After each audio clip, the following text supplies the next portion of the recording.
my name's Bethany, and I'm going to be teaching you how to cook naan bread, which is a flatbread that is cooked in a cast iron skillet. Naan bread has been a part of Indian cuisine for 2,500 years, after the first arrival of yeast from Egypt. The first recorded history of naan was by an Indo-Persian poet named Amir Khusrau in 1300 AD. Naan can be accompanied by many foods, including keema or kebab, just as the Indian royals enjoyed it at its birth.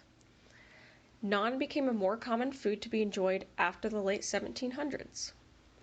The recipe that I'm using today is a chicken curry with golden potatoes, carrots, and onions, using the naan as a bread bowl for the curry.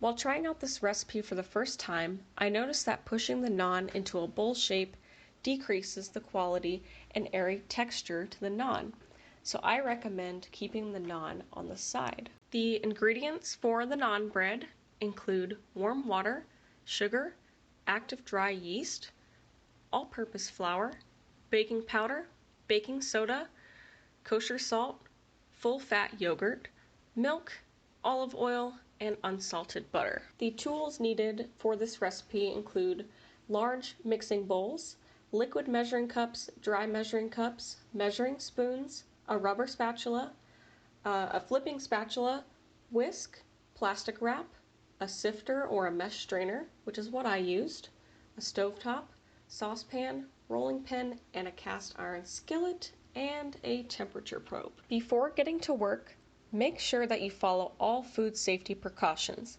with your hair pulled back, jewelry removed, and closed-toed shoes on. Make sure to clean and sanitize all surfaces prior to cooking. Wash your hands before you begin. The first step in making naan bread is to combine the warm water, dry active yeast, and sugar together and allow it to bloom for 10 minutes. Dry active yeast requires a careful rehydration with water that is 40 to 46 degrees Celsius or 104 to 115 degrees Fahrenheit. If the water is too hot, it'll kill key cellular components of the yeast called glutathione that give dough its light texture and sticky nature of yeast doughs. Yeast acts as a biological leavening agent, using the sugar as an energy source for fermentation and production of CO2 gases to form air pockets in the dough. The water is not only rehydrating the yeast, but it also provides liquid for the dough to increase elasticity and the strength of bread. While the yeast is blooming, mix the dry ingredients in a large bowl. Mixing these ingredients together prior to adding liquid ingredients ensures that all components are mixed well and will provide a consistent dough. Baking soda acts as the alkaline ingredient that reacts with the yogurt, the acidic ingredient, to create more CO2. Baking powder has both an acid and an alkaline salt, creating 12 to 14% carbon dioxide by weight. The salt actually reduces the rate of fermentation to an appropriate level, allowing more time for development of flavor and strengthening of gluten. Stir in yogurt and pre-scalded milk to yeast mixture. Holding the milk at 92 degrees Celsius for 1 minute will denature some of the protein in the milk that contributes to the bread having a more coarse texture. I will come back to this to report more on what changed in the recipe at the end of the video. Yogurt not only plays a role in leavening, but it also plays a role in increasing the weight of liquid and adds fat to the product, which creates a softer crust, a higher volume, and a tender bread.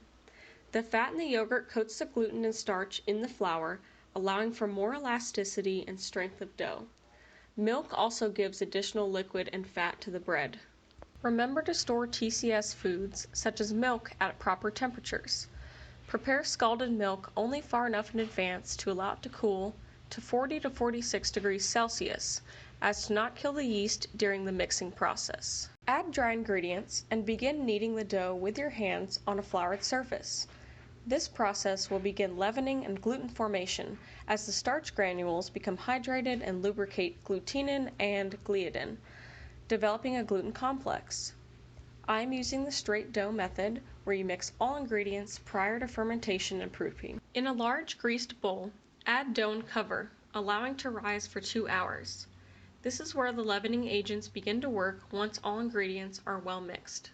Take this time to clean all work surfaces, setting up a clean and food-safe environment for the next steps. Once the naan dough has risen, dump onto a floured surface and divide into 6 equal portions. If you have a scale at home, you can also weigh out each dough ball to have an accurate portion size. Mine were about 4 ounces each. Roll each portion into a half a centimeter thick circle, approximately 25 centimeters in diameter. Heat a large cast iron skillet over medium-high heat. Place a disc of naan dough in the skillet. Cook for about 2 minutes until the dough puffs up, and then flip and cook on the other side until browned, 1 minute. The naan dough undergoes a Maillard browning reaction, where the sugars in the dough undergo non-enzymatic browning facilitated by the heat in the skillet. Once finished cooking, spread some fresh butter and sprinkle with salt and pepper. My favorite way to eat naan is to cut the pieces into triangles and then dip it into the curry directly, allowing the naan to stay fresh and fluffy.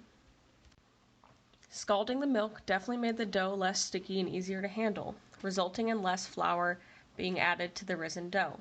However, because there was less flour in the mixture, it was a very elastic dough that easily thinned and was difficult to cook in the cast iron skillet.